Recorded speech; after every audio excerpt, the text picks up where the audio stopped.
It's not that, oh, I'm a founder of this and that. That you can read on LinkedIn. That's not really personal branding. Personal branding is actually showcasing your perspective on things, your opinion on things, your likes and dislikes. Today we're going to be talking all about personal branding. We're going to discuss exactly what personal branding means, how authentic should you really be when you're building your brand, is there such a thing as oversharing, and also how does it directly link, if so, to your commercial success of your business. We're lucky enough to be joined by Aamir Hussain, who's the founder of his own content creation agency, a research consultant, and most importantly, the visual content lead here at the Bay HQ. So if you've attended any of the events, you would have definitely seen him. My name's Anshika, and I'm the founder of Eternity. We're a CRM software designed specifically for wedding pros and newly engaged couples. And I'm so excited to be hosting the podcast here on behalf of the Bay HQ, powered by HSBC Innovation Banking. So thanks, Aamir, for coming on today. It's great to have you as we talk about all things personal branding.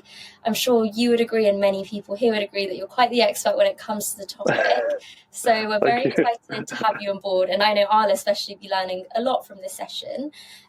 So I guess one of the first questions that comes to mind, which is relevant for founders at all stages, but more so, let's say, those who are starting out in their journey, is what does personal branding really refer to, and what does that mean? So I think there are many different definitions depending on what type of founder you are, what you define personal branding in your remit. But the general overview is you're showcasing who you are in different facets to an audience, right? So if you look at it from a company perspective, that company branding is showcasing the product, showcasing where it came from, or showcasing the service, showcasing what it is, why is it beneficial, why should you use it? And the same with kind of personal branding is you're showcasing who you are. And the key thing is it says personal branding. It's not that, oh, I'm a founder of this and that. That you can read on LinkedIn. That's not really personal branding. Personal branding is actually showcasing your perspective on things, your opinion on things, your likes and dislikes. For example, I like pizza. That's personal branding, right? You're getting to know who I am. So the more simplified you make it, the more actually personal it becomes, because it's not forced, it's not artificial, right? So when we go into some of the questions that I'm sure you might ask, is showcasing the side of you potentially that you would, in the first few phases of talking to somebody, if you're looking to be in a relationship or dating someone, some of the first things you say is technically personal branding. Right. If you look at it from that perspective. Yeah. Right. So then if you look at, whether you're in a relationship, you're married, whatever, you look at the first few, not the later ones, the first few ones, you then understand that you're actually showcasing, you're doing personal branding in an activity with the other person. And the idea is that a lot of founders, operators, or even content creators are showcasing that aspect to a bigger audience. That's essentially personal branding from my perspective. So that's a really good description of it. And I want to get into how it complements business branding in a second, because I know you've just touched upon that. But do you mind giving a quick snippet of, if anyone who's watching, why is personal branding even important? So we've understood what it is, but why should we be doing it? So one of the biggest things now is you are competing with far more people, generally speaking, in the business sense, in a competitive sense, even from let's say you're looking from a job prospect, right? Think of personal branding as a living embodiment of your CV or resume, right? And if you look at it from that perspective, the reason why you do need personal branding is how do you set yourself apart from the other person? So as a founder, as an operator, as an employee, as a person, as a human being, if you want to go to that extent, how do you separate yourself now, especially in the age of social media and content? Mm-hmm. You now have the opportunity to showcase more sides of yourself than you ever did maybe 10 or 20 years ago, right? Because the barrier to entry to showcase yourself is obviously very tiny compared to what it was before, right? To make a video before was like a full-on film production. Now you can have a phone. I'm sure even probably watchers do it now.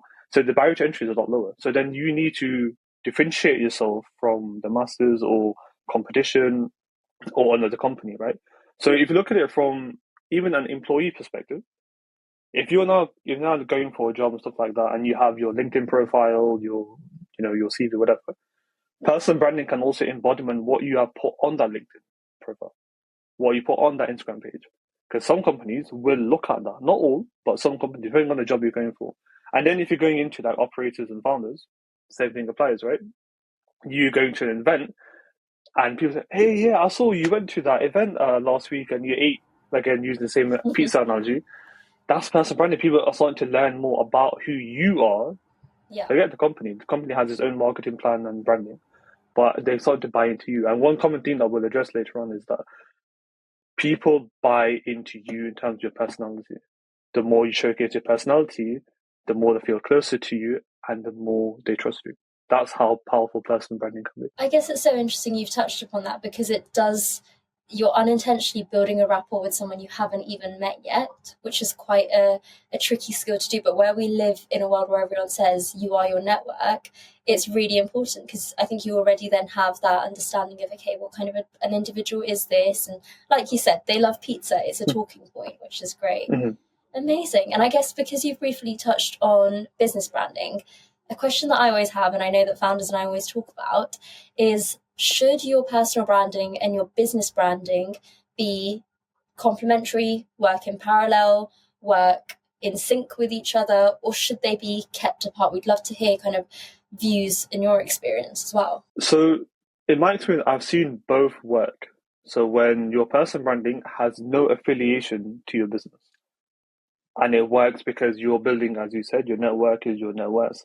So personal branding can be another arm from a business branding perspective, which is great. You know, people buy into you, they really like the founder, they really trust them. Oh, and they've got this company.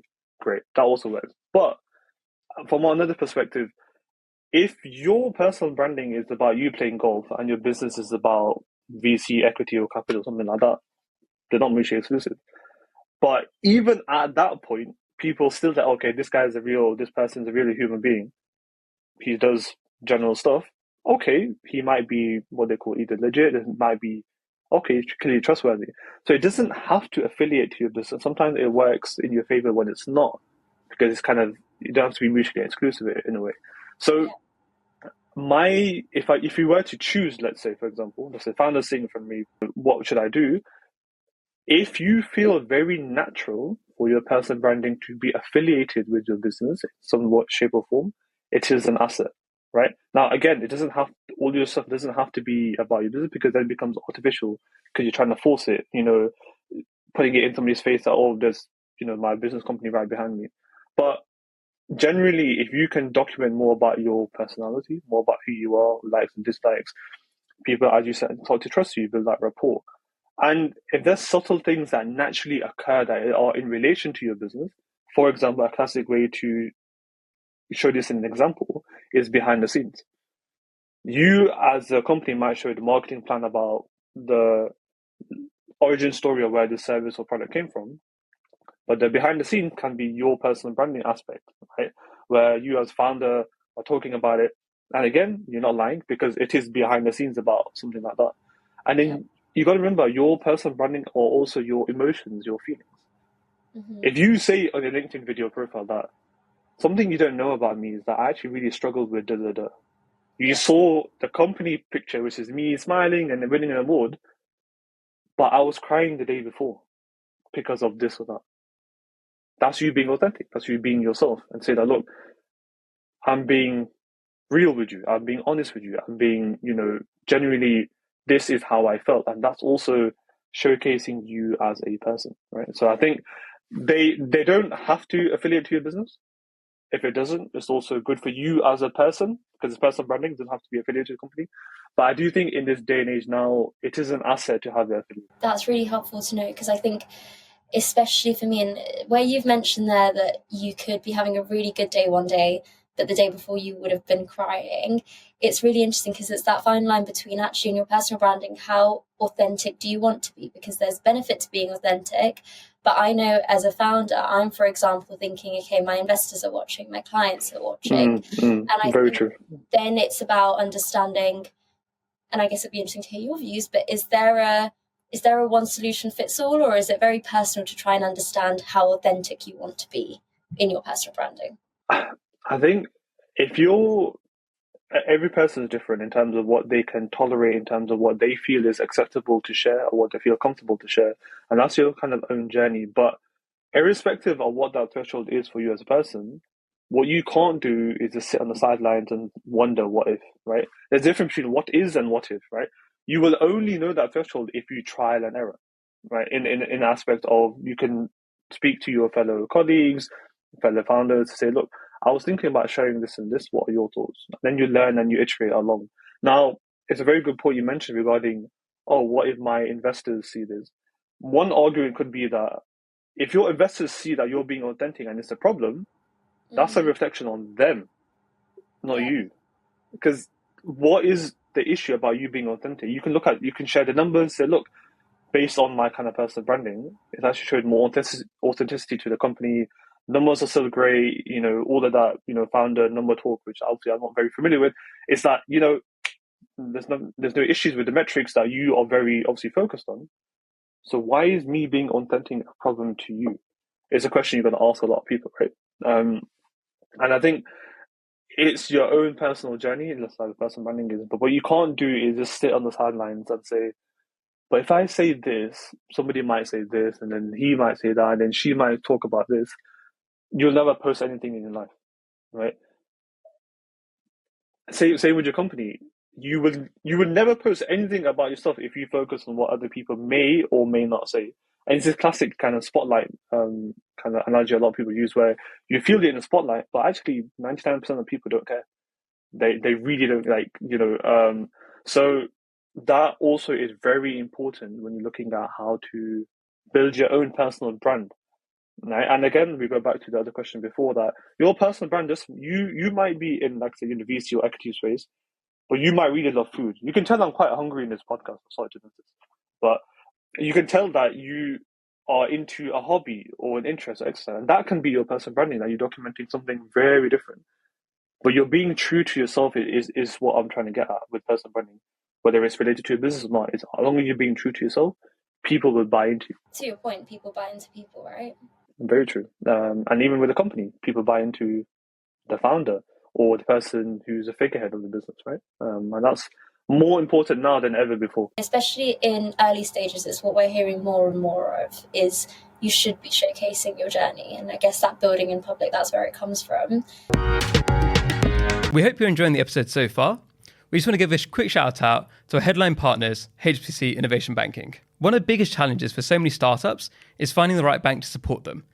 Because you might start off and try to use a traditional bank, but they don't understand what you're doing. You're just talking to an AI assistant, or you're talking to somebody who doesn't really understand what it is you're even trying to do. HSBC have got the team that have built out over years to make sure they understand what you're doing. They've got the deep sector expertise, and they can help connect you with the right people to make your dreams come true. So if you want to learn more, check out hbcinnovationbanking.com. You spoke briefly about the metrics, and I want to touch on that a bit more, because it'd be interesting to understand if we believe there is correlation between personal branding with the metrics. So do you think there is that direct or even indirect correlation with key metrics like traffic on your website or revenue, or whichever metrics are most useful in a business?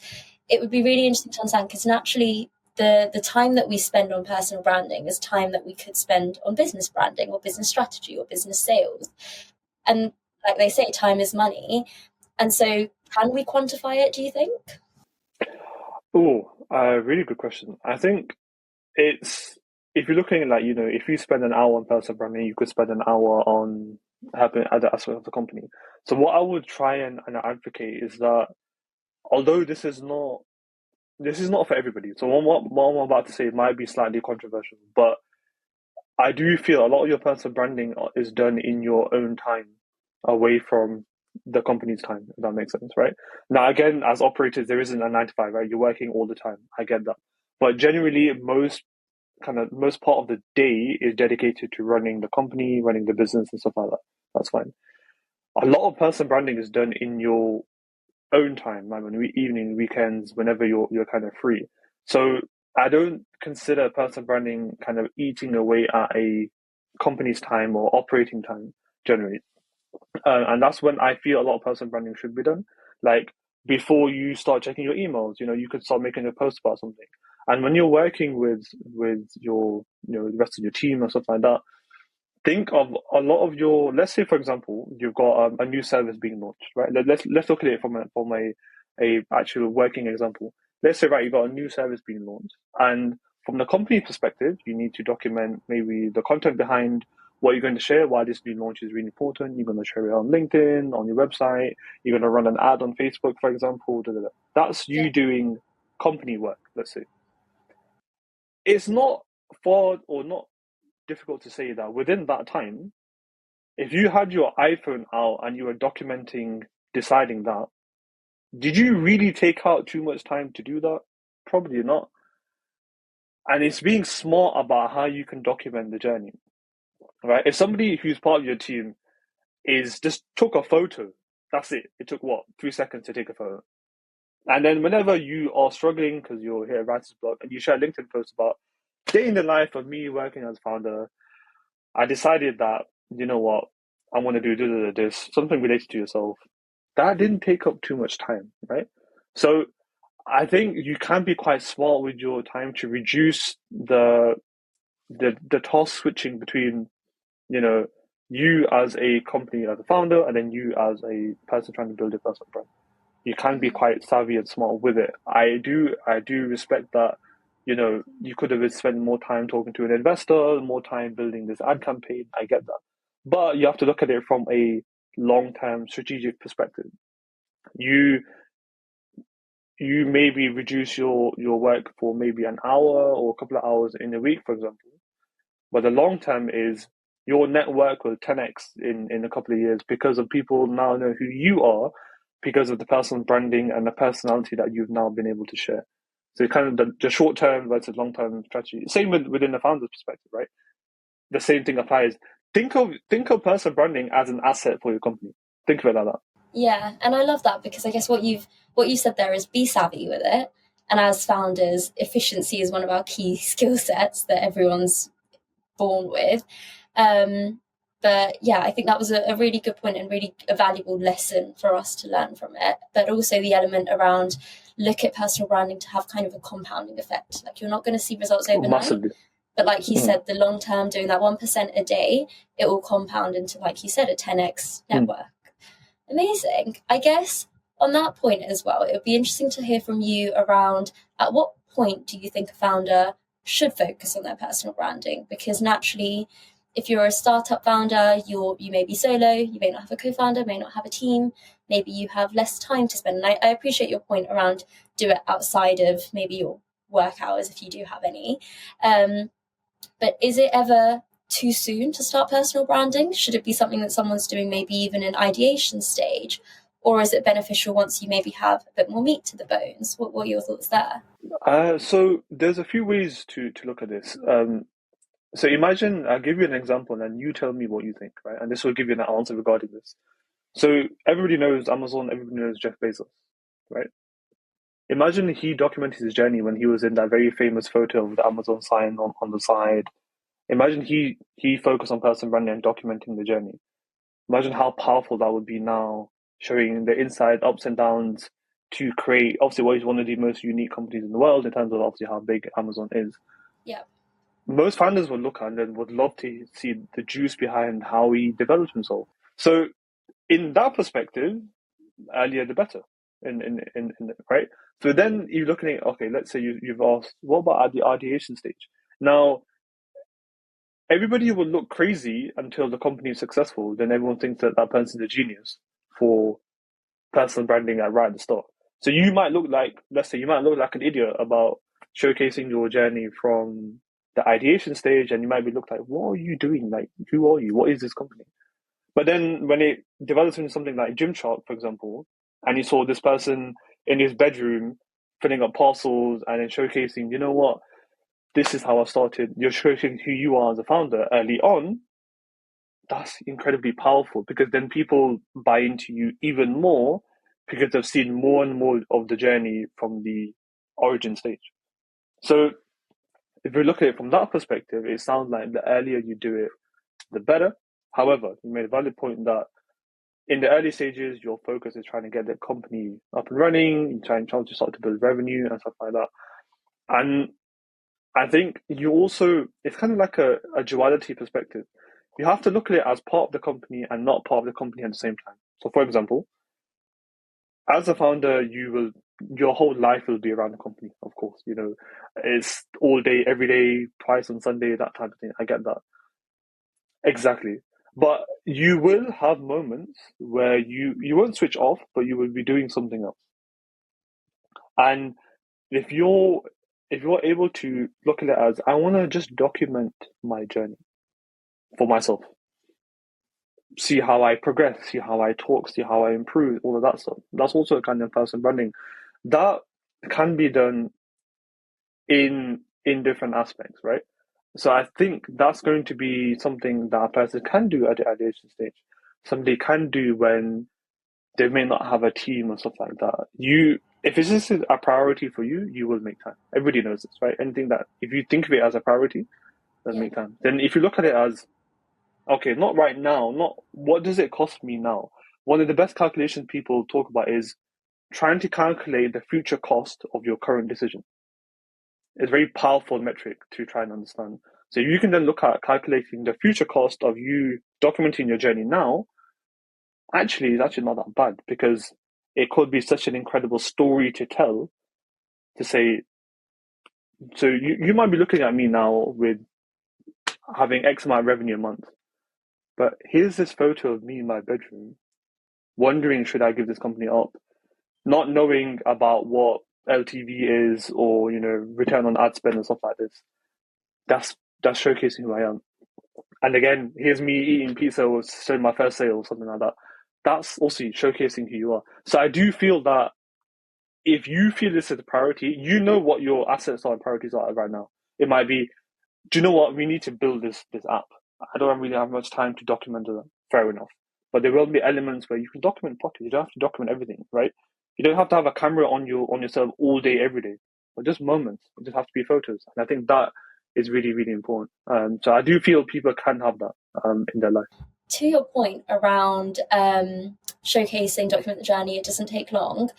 How much of personal branding should be done in real time versus how much do you think should be reflective upon learning? So someone like a Jeff Bezos, like you said, when he was making some mistakes with Amazon in real time, do you think they were more powerful to share as mistakes or share as mistakes with learnings? So it all depends on the time that you have available. If you have time to document it in real time, just look and just sit down and say, if I was to share this now and I was to share this later, is there much change in the lesson learned? Not really, no.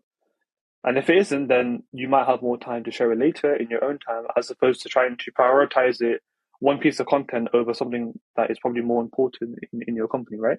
So I think assess that. Does the lesson change if you share it real time or later?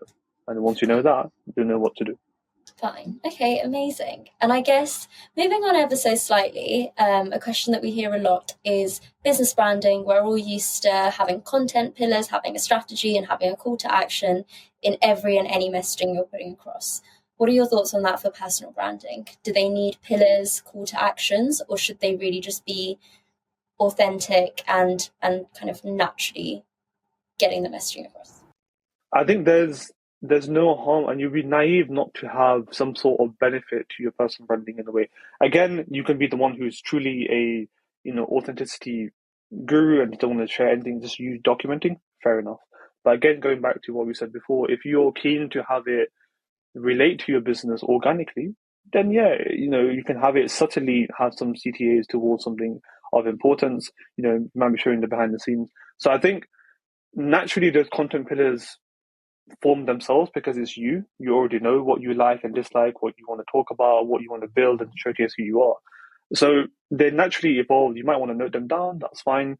But then it's up to you that how either rigid or how organic or how sporadic you want to showcase that side of you in terms of personal branding element. So I think it's more up to you. Time is a factor. What you're comfortable with is a factor. But I do think that it would be naive not to have some sort of call to action, not to make your personal branding beneficial, but to make it also useful to the audience long term. Makes sense. Thank you for that. And I guess our last question, before we get on to kind of who you think are some British Asians that are doing incredible work in our quick fire round. But our last question would be, what is one tip that you would say in one quick line to stay authentic with your personal branding? Document, don't create. So this is a statement from Gary Vaynerchuk. Maybe people or the younger audience might be familiar with Alex Hormozy, very famous in the content world. But before him, and the guy is still apparent, is still present, is Gary V, and he mentioned this where if you're documenting, that's you being the most authentic self. Because if you create, you're trying to maybe change things. So yeah, that's document, important. don't create. Definitely a useful one for me and all of the other founders listening. Thank you, Aamir, for your time so far. We'd love to do some quick fire questions with you. So this gets asked at the end of every single Bay podcast. You may have heard Aamir say them before, but essentially, who are 3 Asians in Britain who you believe are doing incredible work that the audience should check out? So one very important for me is Ali Abdaal. Many people know him from obviously being a medic and YouTuber turned entrepreneur, and a lot of the value and his journey has been very inspirational for a lot of people, not just Asians, in terms of those who've become content creators, who've created creatorpreneur businesses. He's been very influential in my journey as a content creator, and also what I do now in terms of helping clients. So yeah, he's a big person in that space. Number 2 would be Navjot Soni, so the person who founded the washing machine project. I had the great pleasure of chatting with him and showcasing how a person with, incredible engineering expertise decided to use that to change the world in a way. And he actually has done that with creating a washing machine to help thousands of people all around the world. And it's just a great translational application. Somebody with incredible niche expertise creating a product that's actually changed the world, helping people all around. And it's just a great altruistic mission objective, and how he's helped people in the UK in terms of people joining the project, how he's documenting the journey. Again, his personal branding has been incredible at showcasing who he is. He's a person I have a lot of respect for, and such a great guy. So I'm very, amazed about what he's done. And lastly is Amadou from the Bates Group, because for me personally, he's changed my life a lot in terms not just bringing me on board, but what he's taught me in terms of what I do now is a massive respect. So I don't know if he's gonna watch this, but it doesn't matter, because he's been a great role model for me. He's helped me a lot. He's changed my life as well, and he deserves what he's done for the BHQ. What he's done in general is huge, and he deserves all the praises that he gets. And Absolutely, love that. Well, Aamir, how can our audience find out more about you and your company? So if you go on Instagram, Aamir.phd, you can document my journey of what I do outside of helping other clients. That's where you probably see me documenting my journey as a content creator outside of what I do with other people. So yeah, you want to find out what I do, go gym, play tennis, drink coffee, eat burgers. You can all see of your me personal branding we can take a look at. Agreed. Amazing. And obviously the Bay HQ is growing exponentially day by day. Is there anything that our audience can do to help you out? Yeah, we've got tons of content, tons of podcast episodes. Watch them, share it, talk about us. I think Amity mentioned this is about what you do outside of the room. So talk about this when you're not in the room. So if you're in an event, great. But if you're not there, share our words, because the more people know about the BHQ, the more we can help, right? So yeah, that would be the big help. Amazing. Any final words from yourself? Something I wrote in my PhD thesis that I try and share whenever I can is we all have a potential that far exceeds what our minds can imagine. What we lack is the belief that we have it and the desire to utilize it. You can't tap into a potential if you don't believe you have it. And that's something I try to remind myself every day, and hopefully all of you. Love that. You need to tell Aamir to get that made on a shirt and sell it with the Yes. Bay merch. I think we can all use that as a daily reminder. That's a great show. Amazing. Thank you so much for your time today, Aamir. You're very welcome. Thanks for having me. Really enjoyed it. Thank you for watching. Don't forget to subscribe. See you next time.